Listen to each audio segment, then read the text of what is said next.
Hey there, jelly beans. Hey Sugar there, plums. sweet tarts, Rolos, Taffy Tots. fudge friends. My little peppermint drops. Oh, yeah. My lemon. That's it. Welcome to another episode of this. Let's do it. Yeah. How should we do it this time? Like a Gregorian Okay, chant. Gregorian chant.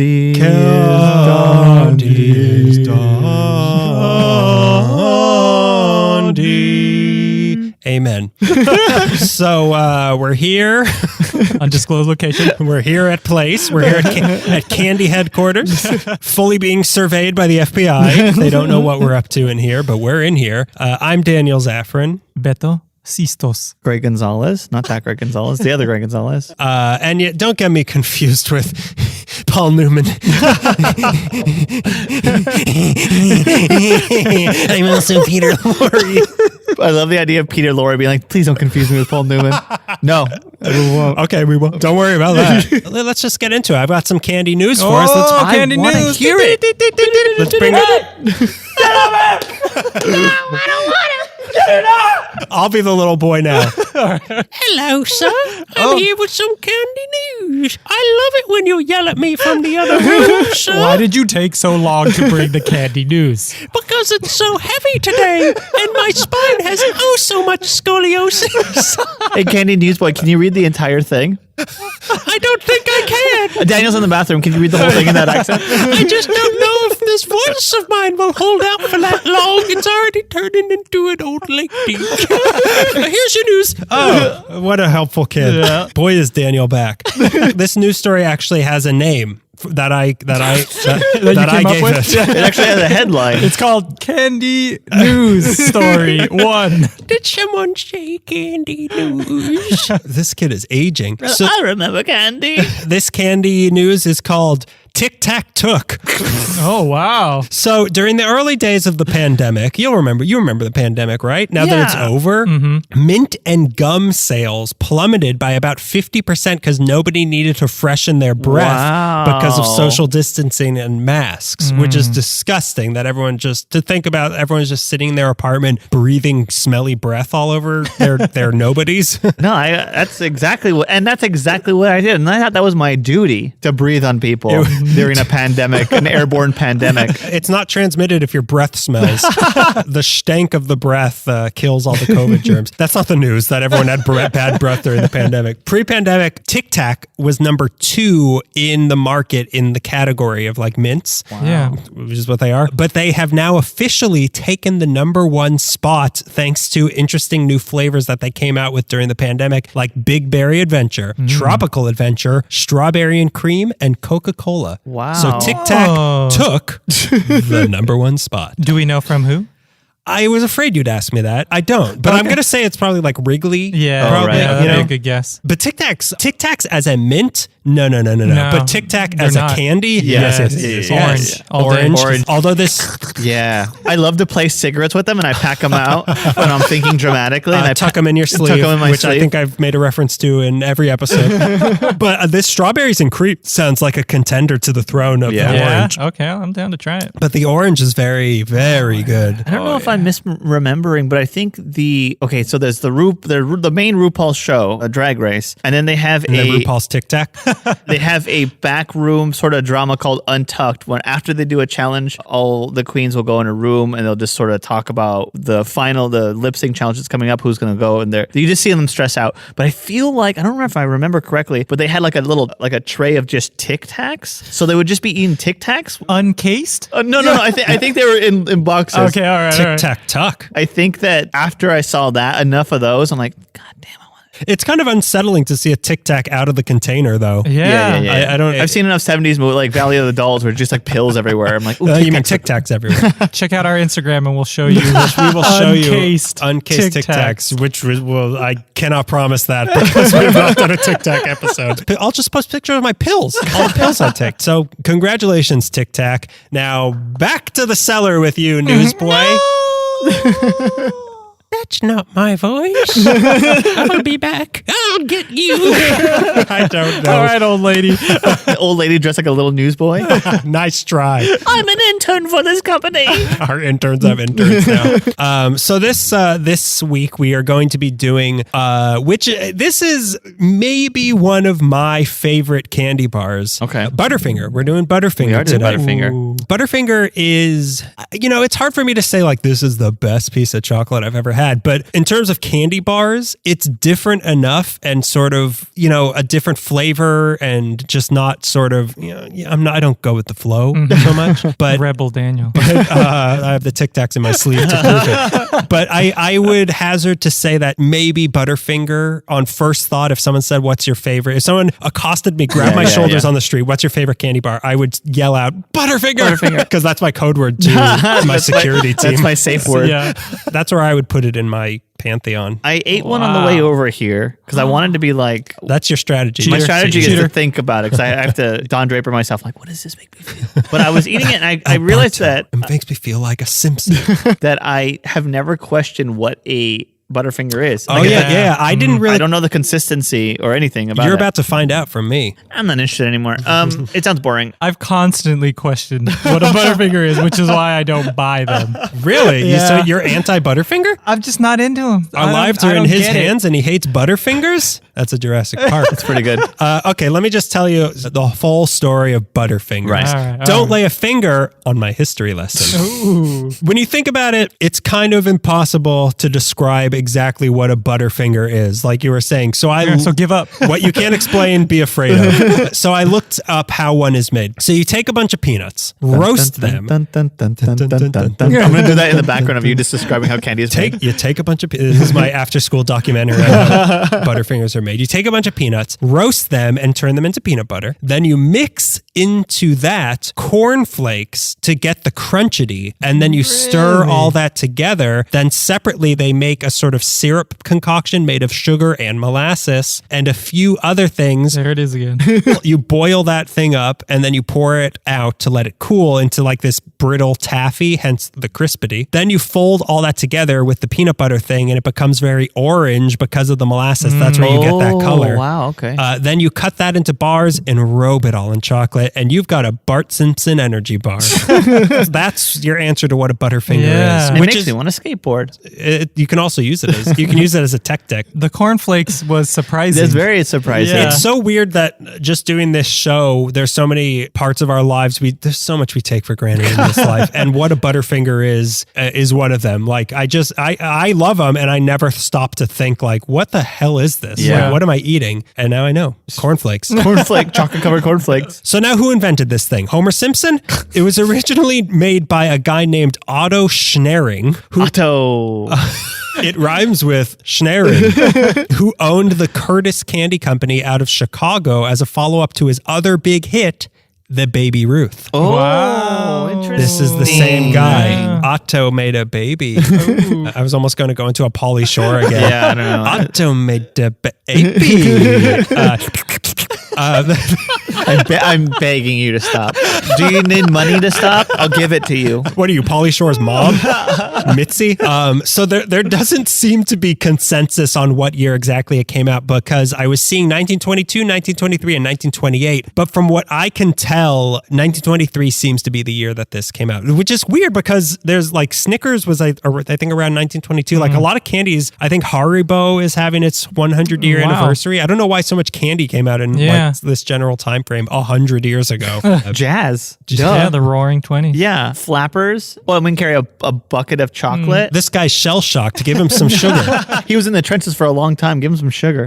Give us some sugar. That was what every soldier said when they got back from Europe. Give me some sugar, baby. So the big thing throughout Butterfinger's history from the start has been their crazy advertising gimmicks. Like since the 20s, this has kind of been their thing. The name of the bar itself was done through a publicity contest. The term Butterfinger became a popular phrase in the 20s in baseball announcing, referring to somebody who couldn't hold on to the ball. So some Joe Nobody submitted that as the name for this contest. What should we name it? I like baseball. They say Butterfingers a lot because so let's name it Butterfinger. And it kind of fit with the company's baseball themed candy, Baby Ruth, and they just went with it. there's nothing more to it than just some nobody who will never be remembered by history contributed the name in a contest. Candy corn was almost called Thai Cobb. Oh, I almost got Thai Cobb's teeth. No, candy corn on Thai Cobb. I got it. It was in my head, but the sentence was like dyslexic. I would make fun of you, but I think that was worth it. I'm happy with how that went. If you bring up Babe Ruth, I have to bring up Thai Cobb. The Great Bambino, which is what Bomba was almost called. The Great Bamba, Their other big ad. No, it's just as good as yours. Don't shake your head at that. That was just as good. The other big ad campaign in the 20s was that Schneering attached little parachutes to a bunch of Butterfingers and Baby Ruths, hired a plane to fly over Coney Island and drop them out of the plane. Coney Island gets all the fun. Yeah, they get all of the candy bombings. It sounds like fun, but it turned into a giant brawl, and one lady got her leg broken and had to be sent to the hospital because everyone was like fighting each other for what they didn't even know was a candy bar. It was a care package. Yeah. From war-torn Coney Island. I haven't got a free thing in 20 years. But probably like all of these shell-shocked World War I people were like, not again! I'm going to break this old lady's leg. But the whole thing was such a hit that Schneering made these candy drops a regular event, calling it the Baby Ruth Flying Circus that flew over cities all over the countries, bombing them with Baby Ruths. Wow. Okay, this is crazy. During one of these events in Florida, a kid named Paul Tibbets got to ride along in the plane, and he loved the flight so much that he decided he too wanted to become a pilot, and he went on to fly Enola Gay as it dropped the atomic bomb. I knew that name. In Hiroshima. I knew that name. Because of the Baby Ruth Flying Circus. Wow. Someone would have done it, but that almost makes me like, should I be eating Baby Ruth still? He's only ever dropped good things. He didn't know what he had. Yeah. So this is like a new candy? Like a warhead? Yeah. They kept calling it a warhead. He didn't know what he was getting into. In 1934, they got a big break when it was featured in the movie Baby Take a Bow, starring Shirley Temple. Oh. Which is weird to think that in 1934, there was a movie with a Shirley Temple just like picked up a Butterfinger and ate it. Like she was the original Bart Simpson. I was about to say, she was that era's Bart Simpson. So yeah, of course. She was always telling people, eat my curls. But maybe their most well-known ad campaign, if you weren't the lady whose leg got broken, started in 1988 when they made a deal with some animated characters to sell their candy bar. These were, you guessed it, the Flintstones. The Simpsons, which you know, but what you don't know is that in 1988 was before the Simpsons had their own show. So they were still on, they were the funniest before the first season of The Simpsons, the best. They were still on the Tracy Ullman show and were only kind of known to people, but the popularity of these ads gave them the recognition enough for Fox to give them a TV show of their own. Wow. So there would not be the Simpsons TV show without Butterfinger. It's which came first, Bart or the Butterfinger situation. My favorite show is the Butterfinger Show, whatever it's called. The Butterfingers. But yeah, I don't know how the connection, like how did Matt Groening meet the Butterfinger company? Like I don't know how that happened, but it happened. And boy, are we all glad for it. Also, it was in the second of these commercials that Matt Groening decided to use a character he had made for a different show that never got picked up, that he decided to recycle and introduce to the world for the first time in the second Butterfinger commercial, Millhouse. He made his world debut in the second Butterfinger commercial. Dare I say, everything is coming up Millhouse. What's that from?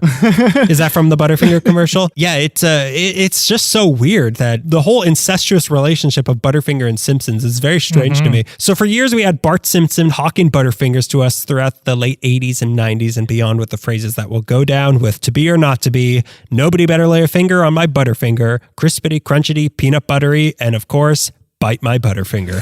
Truer words have never been spoken. And what a show with integrity. The best connection I can think of between Butterfinger and Simpsons is that their skin is yellow, kind of like the Butterfinger wrapper. Right. So maybe they were like, I saw you on the Tracy Ullman show and you're perfect for me. Nobody has anything to say. I can't argue with that. Way to jump in, guys. I don't know what to like. There's so much stupid facts in this that I don't know what's a stupid fact and a stupid joke. That's the genius of my research, is I blur the lines between stupidity and intelligence. So over the years, some other spokespeople they had were, here's some more stupid facts, according to Greg. Eric Estrada, a human Simpsons character. Yeah. Seth Green, kind of also a human Simpsons character. Sure, yeah. And Rob Lowe, who's kind of a Simpsons human. Homer Simpson's character. The other big publicity stunt that they were known for happened in 2012. Can you remember what was about to happen supposedly in 2012? Yeah, the world was going to end because of the Mayan calendar. Mayan calendar. Mayan calendar, that book that they wrote. The Mayan calendar somehow said the world was going to end, so Butterfinger capitalized on the potential end of the world by having their Barmageddon, which is also what my bar mitzvah was a bar, but the bar was a Butterfinger bar. So the Barmageddon campaign, where they claimed a solar flare was responsible for Butterfinger bars disappearing off of shelves, and made a huge crop circle in Kansas of a QR code that you could scan and go to their website of Butterfinger. I'm surprised we had QR codes in 2012. Yeah. Well, they had to be done in cornfields.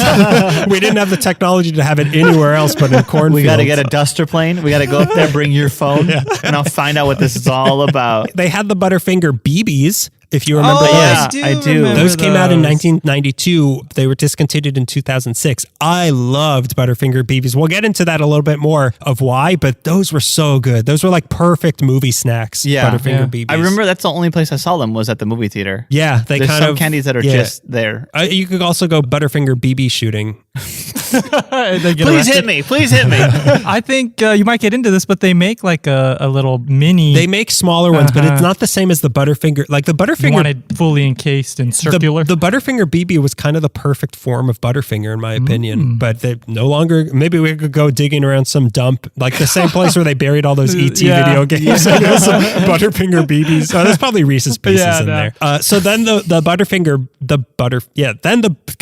I've said the word Butterfinger so many times. I bet if I pull the paper out of your hand, it's gonna be like The Shining. It just says Butterfinger the entire time. All Butterfingers and no Butterfingers make Butterfingers. So then the Butterfinger peanut butter cups came out in 2014, which maybe we'll get to those hopefully. The other big part of Butterfinger's story is the controversy surrounding the recipe. Okay, which you've cornflakes. They're being sued by it's a business risk. They're being sued by cornflakes because they insisted on using name brand cornflakes. So the Curtis Candy Company was bought in 1964, which they're the ones who made Butterfinger. Right. They were bought in 1964 by Standard Brands, and then in 1981 by Nabisco, and then in 1990 by Nestle. And somewhere in all this, the original recipe for Butterfingers was lost. I don't know why. It was just on like one piece of paper, I guess, and they lost the original recipe, and Nestle had to recreate it as best as they could. So what we're getting is like a facsimile of what, because a lot of people say like it's not the same. And what year was this? We don't know. Somewhere between 1964 and 1990, the recipe got lost. Wow. But I would have only known it as this. So this is, to me, the one true Butterfinger. Right. So, but Shirley Pemble comes back alive. Shirley Pemble Black comes alive, and she takes a bite, and she's like, what's this trash? We're not going to get along. I'm going to put the heads of the company in my soup. But then here's a different thing. Then in 2018, they were sold to Ferrero SPA, who are the makers of Nutella, Kinder products, Tic Tac, and of course, as Greg calls it, Ferrari Rocher. Ferrero Rocher. So they are now owned by the same company, and they immediately announced that they were changing the recipe again with the mission of making it a higher quality candy bar made with large U.S. grown peanuts, sustainably sourced cocoa, and better milk with fewer chemicals and hydrogenated oil. Nice. The new version of Butterfinger is less waxy and more natural, which has been very divisive. Some people wanted to have that waxiness. The new wrappers are also thicker to prevent shelf melt and are now common problem. Please see a doctor if you have shelf. The name of this podcast should have been Shelf Melt. That's the post-show dressing down I give the shelf melt of Daniel. And there are now 250 calories per bar. They make over $600 million a year and are the 11th most popular candy in America. But I don't think I have had it since the Ferrero. Abel Ferrero Rocher. Because that really was an issue. The waxiness was a little weird. It would always be melted. The waxiness of the inside? Of the chocolate. The chocolate on the the chocolate outside, itself. Yeah. But it would always be melted inside. So apparently that has changed. So let's get into it. Okay. You've so foolishly opened yours off Greg. camera. Opening Greg's always doing the wrong thing. Well, Greg has a two-piece thing. Yeah, what is two-piece. It's two-piece share pack. One of them's a different candy. No, they're both Butterfingers. It's a Baby Ruth. It's a share pack. Mine is the standard kind. You have the standard kind also the also. standard. Bright yellow. It's got a picture of it, snap it in half on it, which seems to be a new trend. Like Snickers had a picture of the candy bar in it also. They want to do the dissection. Oh yeah, everyone's stealing our thing. So I'm going to open it. Let's see if it is not melty. It's not melty. No. It's a little like slick. You're surprised to hear that, Daniel, as a lover of Butterfinger. Because they're usually because I haven't had a Butterfinger since this new time. Okay. So, I mean, it's a little melty, but not like it used to be. It looks pretty good. Ooh. Oh. That smells wonderful. Oh, wow. That is peanut buttery. It's crispity, crunchy. Oh, you're right. It is peanut buttery. This smells Wow. wonderful. This smells really good. Does that smell like you remember? Oh, yeah. Daniel has the full thing out right now, a naked bar, and he's smelling it, and it looks like he's smelling cigars. Like he's a fat Cuban man. Just like Fidel liked El Barto.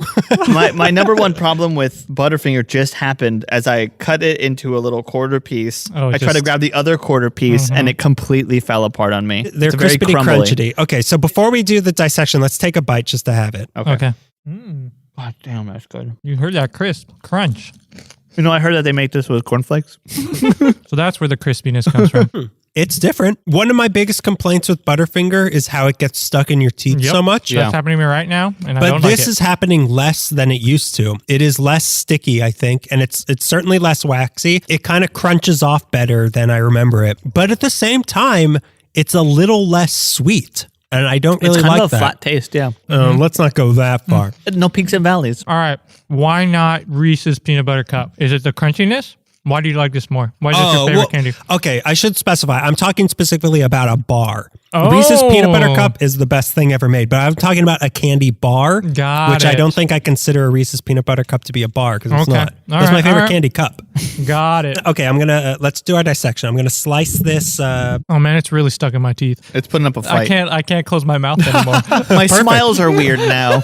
Okay, so cutting it Long ways. hamburger style. Yeah, it's very crystally. It's crystalline. It looks It's like a pie crust, a layered pie crust. It's- like a croissant. but it kind like when you bite it, you can see the layers more. But when it's cut, you don't see it's a lot smoother. I'm gonna cut it hot dog style now. The feel of the chocolate, I don't know why it's not grossing me out. It's noticeable though, the way the chocolate feels against my skin. It falls apart a lot, but that's its whole thing. It's okay. So looking at The piece I tried to save completely fell apart. yeah, it's hard to cut because I mean by design it falls apart. I mean I don't see cornflake it's not like you're looking at cornflakes, but it is almost like baklava level sort of layerness to it. He said it had like a shine like croissant too. And I think that's pretty accurate. Man, it really fell apart when I cut part of it. I think they should save one of their alliterative C's, crispiest, crumbliest, Croissantiest. croissantiest Butterfinger. Teeth stuckiest. It's kind of uncomfortable to eat a lot of. Yeah. I'm not gonna lie. Fun size is where it's at. You don't want to take too big of a bite, that's for sure. It's jammed in my teeth. Like it's starting to hurt. It's not as bad as it used to be in terms Wow. of that. It tastes more now. It tastes butterier and more peanutty than chocolatey than it used to. The smell was very pleasant. I mean, I'll stand by that. I still really like this. I am not as comfortable now saying this is my favorite candy bar if when someone accosts me on the street. Give me a minute to Yeah, think. it's gonna cost you your life. What saved you before is that you could just name it real quick. Now that you're debating it, he won't like Gun that. to your head. What's your favorite candy bar? Give me 3 minutes. Yeah. Let's see. So, okay, let's talk about where we got ours. I actually got mine from the Dollar Tree. Whoa. For $1 because I had trouble. I went to Target. There was no Butterfinger in Target. You were saying that people laid a finger on your Butterfinger. I went to Can I speak to the manager? This isn't a joke about Butterfingers. And no, I have a real complaint. Can I have a word with you?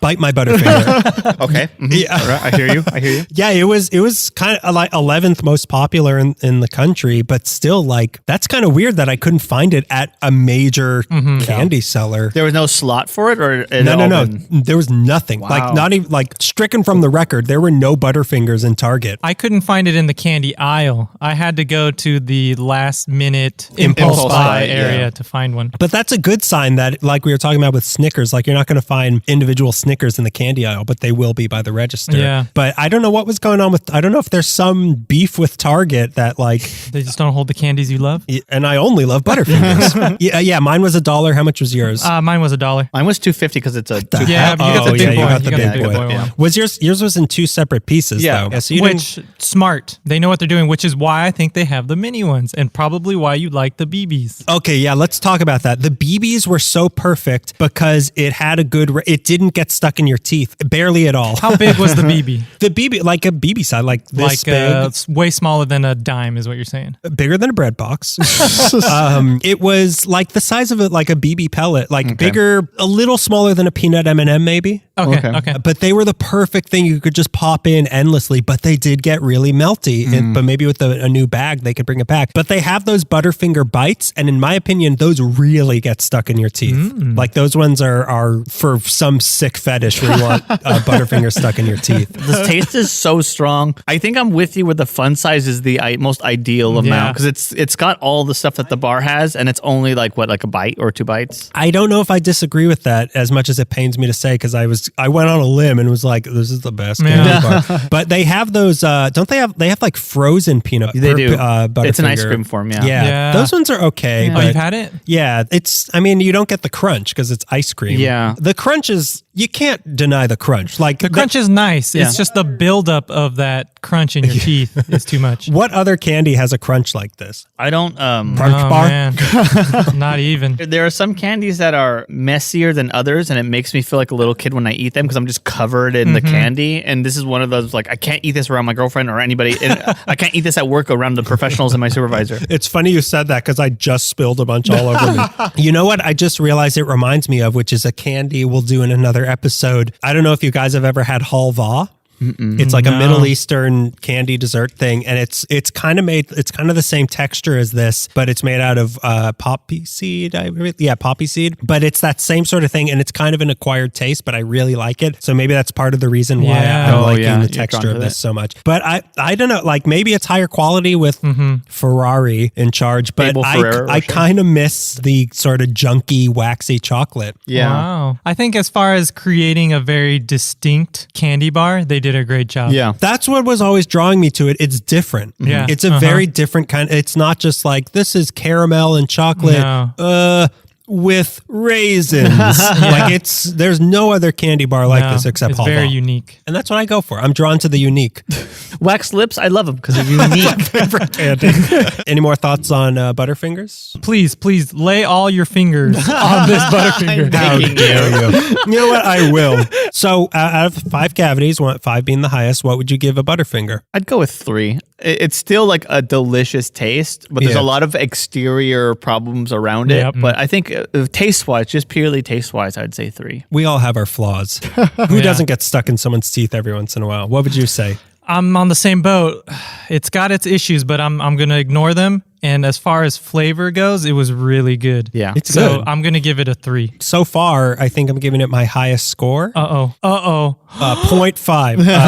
I'm going to give it a 4. Okay. I would give it higher, but honestly, I think it's not as good as it used to be. Question. If you were eating Butterfinger BBs right now, what would you give it? Bunger Ball BBs. If they still tasted like how I remember, if we can get one from the ET dump, I would give it a 4.5 because those were like very nice. The perfect form of Butterfingers. But I don't know why they're gone, but they're no longer with us. Moment of silence for Butterfinger BBs. You're in the movie theater, you got Butterfinger and BBs. What are you drinking along with it? A soda pop, a icy, a water? Nothing. I don't want to ruin the taste. Yeah, in your I'm mouth. not a. Your throat doesn't get hot. You don't get stuffy. You might be allergic to peanuts. Actually, you don't have to take your shoes off and go to the hospital. I'd give this one a 3 because my throat is itchy and suddenly I can't see out of my eyes. I mean, if ever there was a candy you needed a drink with, it's a Butterfinger. Yeah, Butterfinger. It's so different. Like it's such a unique candy bar it's still, even though it's not as gross as I remember it, which apparently I liked, it holds a very special place in my heart because I was Bart Simpson. I was that skateboarding boy. I was that little yellow boy. Would you be excited to get this on Halloween? And we'll do full size and a fun size. Yeah. For which? Both. I would be excited for. I mean, rare that you get a full bar. I get a full bar. Right. I'm going to be excited if I get a full bar Butterfinger. I'll eat it. They're not giving me I don't have like an entire bag of Butterfinger. Did someone say entire bag of Butterfinger? But the fun size during Halloween, the top contender, that's rated over People rating my bag are going to take a bunch of Butterfinger. It's so rare and, like we were saying, different. It's not the same sort of candy. And you don't get that many of them. No. For both of them, I mean, obviously, if I got a full-size Butterfinger, I would skip in the air. I would be clicking my heels. I would be so happy. But even the fun-size one, yes, I would be happy because they're not as common. Yeah. And I think you're right. The fun size might be the perfect amount and format of Butterfinger. And now that BBs are gone. What about you? So I respect what they're doing here, but I don't know if excited is the right word. He's running for Senate. I don't think I'd be excited. I can't. Either full size or fun size, you wouldn't be excited? I would be less excited for the full size. Oh my God. I feel personally attacked. I just don't like what it's doing in my mouth. That buildup on the teeth is really jarring. Yeah, it is. It is jarring, and it makes me not want to eat it. If I could have experienced the BBs and have those memories, you never had one of the BBs? I've never had a BB. Maybe I'd feel differently, but the way it is. So what am I supposed to do? Open this up, take a bite, and put it away for a while until my teeth heal? Brush your teeth after every bite. You take your teeth out and you just eat the whole thing. Yeah, nobody could afford 5 deep cleaning from the dentist. You eat it all, then you go for one big deep cleaning. You didn't get Butterfinger insurance? I appreciate the texture. I appreciate the aromas. I appreciate the flavor. And the concept as well. Yeah, and the You've got to give it up. I do. I give it up 100%. Super unique candy bar. They're probably leading the pack in that sense. But I would just go for Reese's if I'm going for chocolate peanut. But that's such a different type of peanut, though. It's like this is almost not peanut. Like it's so different. You're comparing bars and cups, as the old saying goes. The butteriness and the flakiness, yes, it is different. It's so weird. I don't. I'm upset. I'm upset that you both didn't praise me and bow to me for bringing a Butterfinger in. But I do have to admit that Ferrero company fixed the problem of how melty it is. Yeah. But maybe that took away the waxiness, which was kind of a good thing. It coated the teeth so that the filling just slipped right out. Yeah, perfect. One part of the candy bar ruins your teeth so that the other part won't. So I guess on average, like a 3 point, like a 5, I guess on average it got. Perfect candy bar. No. We found the perfect candy bar. So like a 3.25, I guess. Yeah. My wild praise was brought down by you two. Okay, so that's the candy segment. So now we've got a new game. Oh boy. We've got a new game for you. And pull a gun out. Why don't you put this apple on your head? You've heard of Russian roulette. This is Bulgarian roulette. Okay, so I'm calling this the Bazooka Joe game. Okay. Interesting. I told you what this was. I didn't tell you. You didn't want to know what this was. I'm excited. So I am going to read you a Bazooka Joe cartoon, and we are going to decide whether or not it's funny. Oh, man. I'll tell you right now. I curated a few, but then I got this pack of Bazooka Joes, and I'm going to unwrap a couple. We're doing this one blind. I will read you a Bazooka Joe cartoon. If we say it's funny, do we get the gum? Whoever finds it funny, whoever's right. Oh my God. Whoever's right about it Mel being funny. Brooks write that? He's the new head writer for Bazooka. So wait a minute. I'm not that familiar with Bazooka Joe bubblegum. There's a little comic strip in each piece of gum. Where were you? Where did you come from? I would eat the stripes, the fruity stripes. Okay. Bazooka Joe is famous for decades. Each one, if you just saw, this was wrapped around the gum. I saw so that. They all have a little cartoon in them with Bazooka Joe, who's this little blonde kid, and he has a friend who has he's basically like a guy who wears a mask incorrectly, and he pulls like his turtleneck up under his nose. Right. And then Bazooka Joe has an eye patch, and then there's a few other I'm going to have to take a look after you didn't spend your childhood pretending you were a kid in the 50s? Like two other people in this room? Did you watch The Honeymooners when you were a kid? So this one, they're watching some baseball happening, crack of the bat. Some little pigtailed girl says, "Isn't he a wonderful pitcher, Joe?" And then Joe says, "He always hits their bats no matter where they hold them." What? I don't understand what that means. Did he hit a bat with the? They're saying that the pitcher's so good he can always hit the bat, not the batter's so good that he can always hit the ball. Oh, okay. Yeah. So I guess in baseball you want to get a strike, but they're always hitting his pitches, so it's a bad. And that's not funny because I had to explain I'm going to say that is not funny. So there's a fortune. A person is measured by the promises he makes. Keep your word. Okay, that's also nice. Not funny. Yeah. But that was nice. That was nice. Okay, I'm going to open one more, and then we're going to get to some that I found online from the past. Okay, so I'm opening up this one. Did you eat the gum? Yeah, can't you hear me chewing? I swallowed the gum. Is that what you're supposed to do? How many people swallow gum here? I mean, when I was a kid, Oh, guilty. yeah. Did you know that gum is made out of plastic? But is it really? Yeah. I thought it was like natural rubber. No, it's plastic. Well, when I swallow gum, I poop out just fully formed plastic pencils. Like He's a 3D printer. He needs gum in. You can't program it. It's whatever comes out. It's like a cheap toy factory. Okay, so here's another one. There's some kid in a sombrero fishing. Funny. It could have just been that image. Joe comes up next behind him. I think he's going to strangle him to death. This is a Frankenstein Get out situation. of my country. So Joe comes up behind him. Hi, Pesty. Hi, Joe. Did you get any bites yet? No, I don't think my worm is really trying. Okay. I like the idea. Like that's Just like Butterfinger. Yeah, I like the idea of that. What a great first draft that joke is. I think the writer's room wanted to go home this day. Can you throw that at me? Because I need to see this. Yeah. Monstrosity. Fortune, you are anxious to achieve something very important. You will succeed. Oh. Okay, so now I've got 3 for you that I think are, I won't say. And it's Bazooka Joe and his gang. Yeah, Bazooka Joe is the one with the eye patch. You'll see. Do you know how to get into Bazooka Joe's gang? You gotta jump you in. Gum in, gum out. Okay, so here's one. A Bazooka Joe and some bald kid who I think is Charlie Brown are walking. An early draft of Charlie Brown are walking. Bazooka Joe asks him, "What's the difference between a garbage pail and a floor?" The kid says, "I don't know." And Bazooka Joe says, "Then stay out of my house."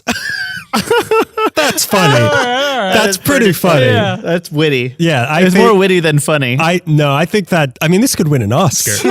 Fortune, you will be an architect if you plan ahead. See, even though fortunes are kind of funny, this is like solid Bazooka Joe comic. That is funny. That's funny. And what year is this? This joke is so timeless, it doesn't need a year. Okay, so here's another one. The guy who wears this mask incorrectly is talking to Bazooka Joe. And the guy who wears the mask incorrectly says, "I can go steady with any girl I please." And Bazooka Joe says, "Why don't you then?" And he says, "I don't please anybody."